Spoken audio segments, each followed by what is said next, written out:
पदार्थ आप जानते हैं क्या क्या होता है? पदार्थ का मतलब क्या है? जितनी भी वस्तुएं हैं आप देखते हो, हम टी शर्ट पहन रखे हैं, ये मार्कर है, ये बोर्ड है, पानी है, हवा है, ये सब सारी की सारी चीजें क्या हैं? ये सारी की सारी चीजें पदार्थ हैं। ठीक है, अब पदार्थ बनता किससे है? ठीक है, तो जो पदार्थ है वो बहुत छोटे छोटे कणों से मिलकर बना होता है, सूक्ष्म कणों से मिलकर बना होता है। जैसे एक पत्थर है, ठीक है, एक बहुत बड़ा पत्थर है, उसको आप अगर तोड़ोगे तो छोटे छोटे टुकड़ों में बदल जाएगा। छोटे छोटे टुकड़ों को भी आप तोड़ोगे तो मिट्टी में बदल जाएगा, मिट्टी के कण और बारीक मिट्टी में बदल जाएंगे, लेकिन है तो बहुत छोटे कण से मिलकर इतना बड़ा पत्थर बना।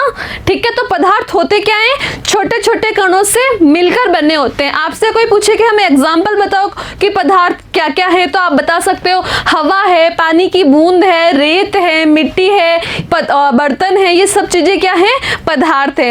अब हम बात करते हैं पदार्थों के भौतिक स्वरूप की। भौतिक मतलब वो कैसे दिखते हैं हमें। तो बच्चों हम एक बीकर लेते हैं, ठीक है, बीकर क्या होता है? ग्लास जैसे स्ट्रक्चर होती है, इसके अंदर हमने जल लिया है, ठीक है, इस जल में हमने 1 चम्मच किसकी मिक्स कर दी? नमक मिक्स किया।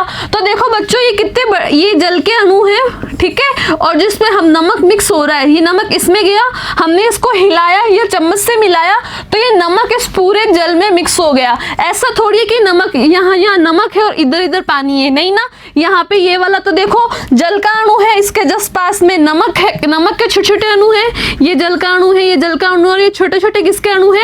नमक के अणु है। तो देखो अब ये जो बड़े बड़े जल के अणु हैं, ठीक है, इन जल के अणुओं के बीच में गैप है, ये रिक्त स्थान है ना, खाली जगह, इसमें जाके नमक के छोटे छोटे कण क्या हो गए? मिक्स हो गए, इस गैप में जाके नमक के कण फिक्स हो गए। इससे ये क्या बन गया? ये बन गया आपके नमक का विलयन। ठीक है, तो अब हम बात करते हैं आगे कि पदार्थ के आखिर गुण क्या क्या है। तो देखो पदार्थ के जो कण है ये बहुत छोटे होते हैं, ये तो आपको समझ में आ ही गया होगा, छोटे छोटे कण से मिलकर बना होता है पदार्थ, और इन छोटे छोटे कणों के मध्य में क्या होता है? रिक्त स्थान होता है, तभी तो पानी के बीच में नमक के अणु जाके फिक्स हो गए ना। ठीक है, और ये कण क्या है? निरंतर गतिशील करते रहते हैं, और इनके मध्य क्या है? आकर्षण का बल काम करता है। आकर्षण का मतलब क्या होता है? ये एक दूसरे को अपनी तरफ खींचते हैं, आकर्षित करते हैं। जैसे यहाँ पे मानो कि एक ग्लास है या प्लेट है, इसमें पानी भरा हुआ है, अगर मैं इसको फिंगर से कट करूंगी तो क्या पानी 2 हिस्सों में टूट जाएगा? नहीं ना, जैसे ही मेरी फिंगर यहाँ से हटेगी वो पानी वापस मिक्सअप हो जाएगा। आप बता ही नहीं सकते हो कि हमने यहाँ से फिंगर कट की थी या इधर से फिंगर से काटा था, नहीं बता सकते है ना। क्यों? क्योंकि इसमें एक ऐसी विशेषता होती है कि एक दूसरे को अपनी तरफ खींचते हैं, और इसी को हम क्या कहते हैं? आकर्षण का बल कहते हैं। बात समझ में आ गई कि जो पदार्थ के कण होते हैं उनके मध्य क्या काम करता है? आकर्षण बल काम करता है। अब जो पदार्थ है उसके अवस्थाएं कौन कौन सी होती है? तो बच्चों पदार्थ की 3 अवस्थाएं होती है। पहली तो होती है ठोस अवस्था, ठीक है, ये बोर्ड है, ये मार्कर है, ये टी शर्ट है, ये सब किस अवस्था में? ठोस अवस्था में है। दूसरी होती है द्रव अवस्था। द्रव अवस्था जैसे हमारा पानी है, दूध है, ठीक है, ये सब क्या है? द्रव अवस्था में है। और थर्ड अवस्था होती है अपनी गैसीय अवस्था। ठीक है, सबसे पहले हम किसकी बात करेंगे बच्चों? ठोस अवस्था की बात करते हैं। देखो ये मार्कर है, ओके, अब इस मार्कर का आप ये बताइए कि इसको अगर मैं दबाऊं तो इसकी संरचना बदल जाएगी क्या? ये पहले भी ऐसे है, अब इसको मैंने दबाया तो भी ऐसे ही है, ठीक है, चाहे मैं कितना ही प्रेशर से दबाऊं, कितना ही बल लगाऊं, कितना ही जोर लगाऊं, ठीक है। अगर मैंने इस मार्कर को ग्लास के अंदर रखा तो ये ग्लास जैसा हो जाएगा क्या? या अभी भी ये मार्कर वैसा ही है? वैसा ही है। मैंने इसको प्लेट में रखा तो भी ये मार्कर ऐसा ही रहेगा, मैंने इसको चम्मच में रखा तो भी ये ऐसे ही रहेगा। क्यों?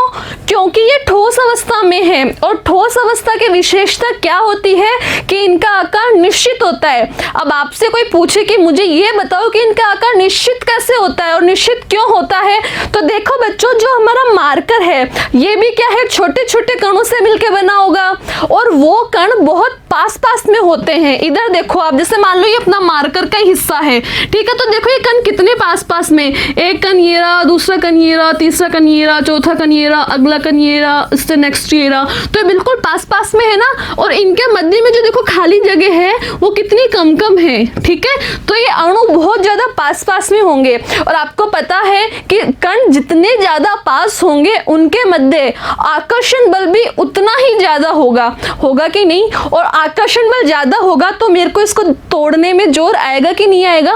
क्या ये आसानी से टूट जाएगा? नहीं, इसको तोड़ने में हमें बहुत ज्यादा बल लगाना पड़ेगा। क्यों लगाना पड़ेगा?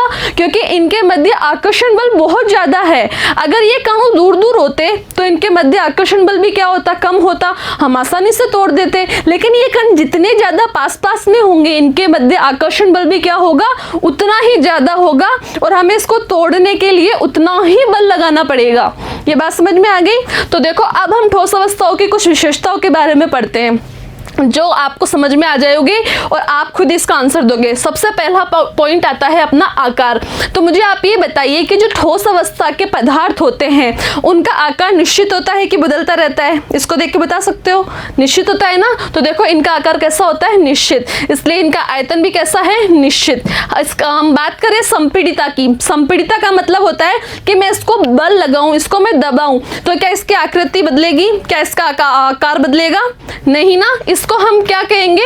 नगण्य। मतलब इसमें ठोस अवस्था में संपीड़ितता नहीं होती है, नगण्य होती है, बहुत कम, 0% के बराबर होती है। आगे हम बात करते हैं कठोरता की। क्या ये कठोर है? यस और नो?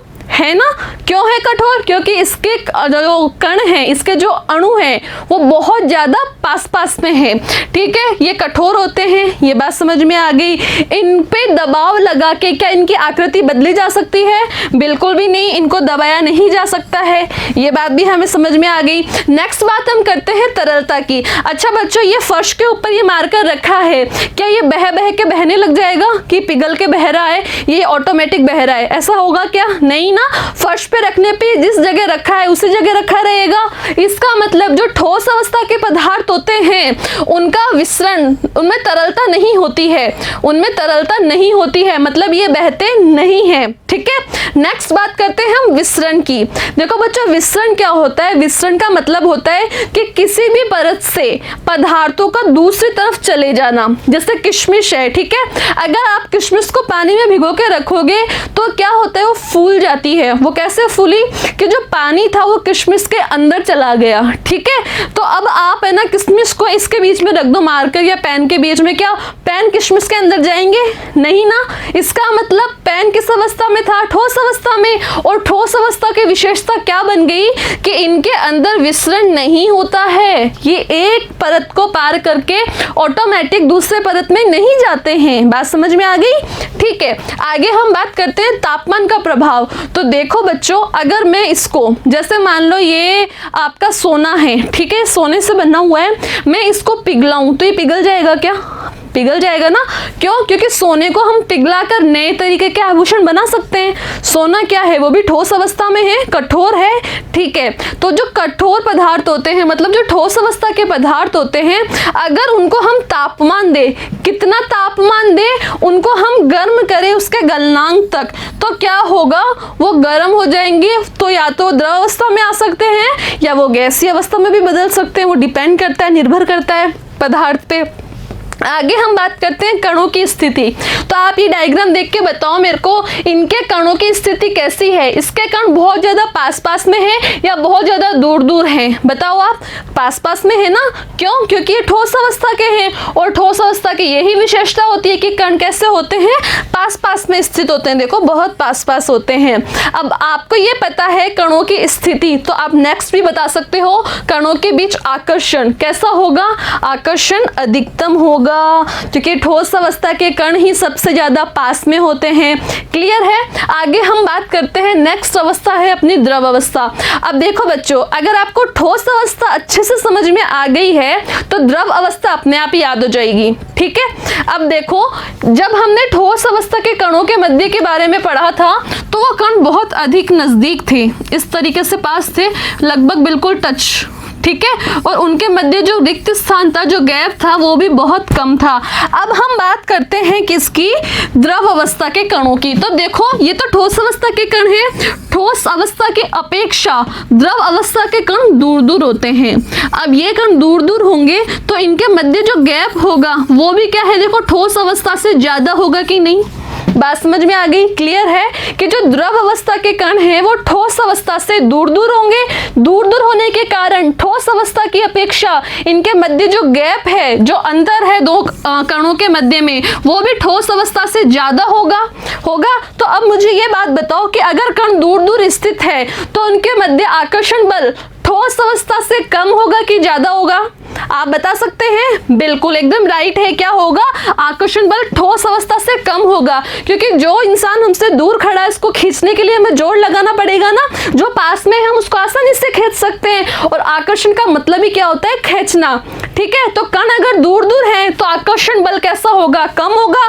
कण अगर पास पास में है तो आकर्षण बल अधिकतम होगा। ठीक है, अब हम द्रव अवस्था की विशेषताओं के बारे में बात करते हैं। ये सारी की सारी आपको याद भी हो गई होगी। देखो अभी आप ही बताएंगे, बताओ द्रव अवस्था का आकार कैसा होता है? तो बताओ पानी का आकार कैसा होता है? पानी का आकार वैसा होता है जैसा उसको पात्र में डाल दे। अगर मैंने पानी को ग्लास में डाल दिया तो उसके स्ट्रक्चर ग्लास जैसी हो जाएगी। मैंने चम्मच में लिया, चम्मच जैसा हो जाएगा। मतलब द्रव अवस्था का आकार कैसा हुआ? पात्र के अनुसार। क्लियर है? आगे हम बात करते हैं आयतन की। तो देखो बच्चों, पानी का आयतन भी निश्चित होता है। आप 1 लीटर पानी लेंगे तो कभी भी आप 1 लीटर पानी लो, उसमें उतना ही वेट रहेगा, उसका आयतन उतना ही होगा। क्लियर है? आगे हम बात करते हैं संपीड़ित की। आप अगर द्रव अवस्था को, संपीड़ित का मतलब क्या? उसको दबा के बदल सकते हो या उसको दबाया जा सकते हैं। हाँ, ये क्या होते हैं? ये तरल होते हैं, इस कारण इनमें ठोस के मुकाबले थोड़ी सी संपीड़ितता पाई जाती है। आगे हम बात करें कठोरता की। तो देखो बच्चों, द्रव अवस्था ठोस अवस्था की जितनी कठोर नहीं होती है, लेकिन गैस से तो होती है। क्लियर है? आपको अंतर करके पढ़ना है, आप किसके सापेक्ष अंतर कर रहे हो उस पर निर्भर करेगा। ठीक है, तो जो कठोरता होती है, ये कठोर होते हैं क्या द्रव अवस्था वाले? ये कठोर नहीं होते हैं, लेकिन इनको बहुत कम दबाया जा सकता है, बहुत ही कम। ठोस अवस्था को तो नहीं दबाया जा सकता और द्रव अवस्था को बहुत कम दबाया जा सकता है। आगे हम बात करें तरलता की। अगर जैसे हमने बात की थी कि फर्श पे अगर ये मार्कर रख दे तो क्या ये बहेगा? नहीं। लेकिन फर्श पर अगर पानी गिर गया तो बहेगा कि नहीं बहेगा? बिल्कुल बहेगा। इसका मतलब क्या हुआ कि जो द्रव अवस्था के पदार्थ होते हैं उनका क्या गुण होता है कि वो तरल होते हैं। ठीक है, और ये कहां से कहां बहेंगे? ये उच्च तल से निम्न तल की ओर बहेंगे, मतलब ऊपर से नीचे की तरफ। ठीक है, आप एक बात बताओ, सीढ़ियों पे अगर आप पानी डालोगे तो पानी ऊपर से नीचे गिरेगा कि पानी सीढ़ियों से नीचे से ऊपर चढ़ के जाएगा? ये पहले सीढ़ी पे दूसरी पे नहीं जा सकता है ना। हमेशा पानी क्या होता है? उच्च तल से निम्न तल की ओर गिरता है। क्लियर है? नेक्स्ट हम बात करते हैं विसरण की। तो देखो बच्चों, जो द्रव अवस्था के कण होते हैं इनमें विसरण पाया जाता है गैस अवस्था से ज्यादा। ठीक है, इसमें विसरण गैस अवस्था की तुलना में कम होता है। गैस अवस्था की तुलना में कम होता है, ठोस अवस्था के सापेक्ष ज्यादा होता है। ये ठोस अवस्था है, ठीक है, तभी तो ये किशमिश में थोड़ी ना गया था।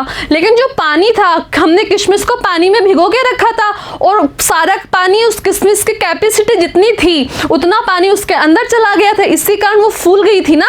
तो जो द्रव अवस्था होती है उसमें विसरण होता है क्या? हाँ बिल्कुल होता है, लेकिन गैस अवस्था के मुकाबले कम होता है। आपसे पूछे ठोस अवस्था के मुकाबले, उसके मुकाबले तो ज्यादा होगा, क्योंकि ठोस अवस्था के कण में विसरण नहीं होता है। क्लियर? आगे हम बात करते हैं तापमान का प्रभाव। तो देखो बच्चों, जो भी द्रव अवस्था के पदार्थ होते हैं अगर उनको हम गर्म करें उसके क्वथनांक तक, तो वो किसमें बदल सकते हैं? वो गैस में बदल सकते हैं। ये बात क्लियर हो गई क्या कि अगर हम द्रव अवस्था के पदार्थों को तापमान दें तो परिवर्तित हो सकते हैं क्या? हाँ जी बिल्कुल हो सकते हैं। आगे हम बात करें कणों की स्थिति की। तो ये आप भी बता सकते हैं कि जो गैस के अणु होते हैं या कण होते हैं वो ठोस के मुकाबले तो कैसे होते हैं? दूर दूर होते हैं, लेकिन गैस के मुकाबले क्या होते हैं? पास पास होते हैं। अब हम नेक्स्ट बात करते हैं इनके मध्य आकर्षण बल की। तो बताओ आकर्षण कैसा होगा? ठोस के मुकाबले इसके कण दूर दूर हैं, तो ठोस के मुकाबले इसमें आकर्षण भी क्या होगा? कम होगा। क्लियर है। नेक्स्ट हम बात करते हैं बच्चों गैसीय अवस्था की। ठीक है, तो गैसीय अवस्था में देखो इसका आकार कैसा होगा, बताओ। गैस जिस जगह जाएगी उसका आकार वैसा ही हो जाएगा ना, मतलब इनका आकार निश्चित नहीं होता है, या आप कह सकते हो इनका आकार अनिश्चित होता है।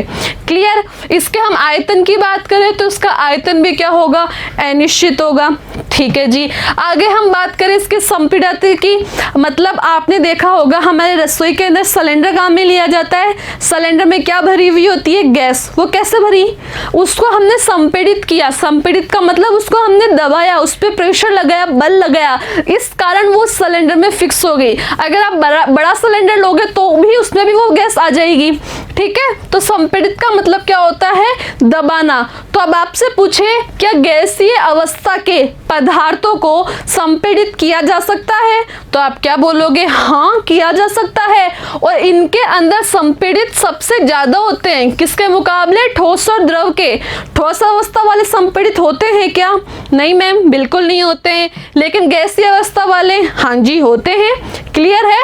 आगे हम बात करते हैं कठोरता की। तो क्या गैसीय अवस्था कठोर होती है, नहीं, बिल्कुल नहीं, ये कठोर नहीं होते हैं और इनको आसानी से दबाया भी जा सकता है। इनको आसानी से दबाया जा सकता है, इसीलिए तो हमने इसको सिलेंडर में भर दिया। क्लियर है। आगे हम बात करते हैं तरलता की।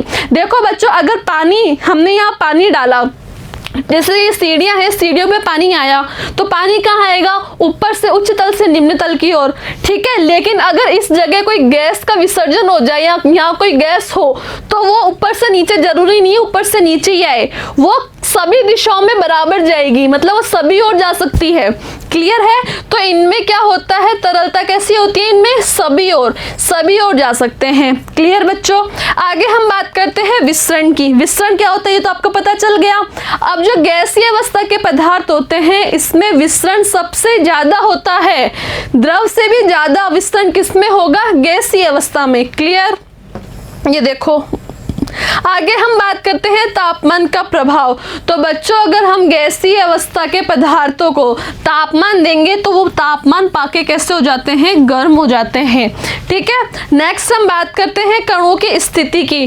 तो इधर देखो बच्चों, ये किसके कण हैं, गैस के कण हैं। ये एक पात्र है, इस पात्र के अंदर है, ये कभी पात्र से इधर टकरा रहा है, कभी ये इधर टकरा रहा है। तो देखो ये कण कितने दूर दूर हैं। ठीक है, और कोई निश्चित नहीं है। अब इसको अगर आप दूसरे पात्र में डालोगे तो ये वाला कण हो सकता है टकरा के इधर आ जाए, ये वाला हो सकता है टकरा के उधर चल जाए। ठीक है, तो इनकी आकृति निश्चित नहीं होती है, अनिश्चित होती है। अब देखो ये कण कहाँ था, एक कण इधर है, एक कण इधर है, एक कण इधर है, दूर दूर है ना, काफी दूर दूर है। ठीक है, तो कणों की स्थिति कैसे होगी कि जो गैसीय अवस्था के कण होते हैं वो बहुत दूर दूर होते हैं। और कणों के बीच आकर्षण बल कैसा होगा बच्चों, आपको पता है कण जितने ज्यादा दूर होंगे उनके मध्य आकर्षण बल उतना ही कम होगा। क्लियर है। तो इनके मध्य आकर्षण बल दोनों से कम होता है। दोनों से किससे, ठोस अवस्था से और द्रव अवस्था से। किसमें कम होगा, गैसीय अवस्था में। आपसे पूछे सबसे ज्यादा आकर्षण किसमें होता है, तो आप क्या बताओगे, सबसे ज्यादा आकर्षण ठोस अवस्था में होता है। ठीक है बच्चों, इसका नेक्स्ट पार्ट हम नेक्स्ट वीडियो में पढ़ेंगे। अगर आपको कुछ समझ में नहीं आता है तो इस वीडियो को पॉज करो, एक दो बार दोबारा देखो और उसको क्लियर करो। Thank you.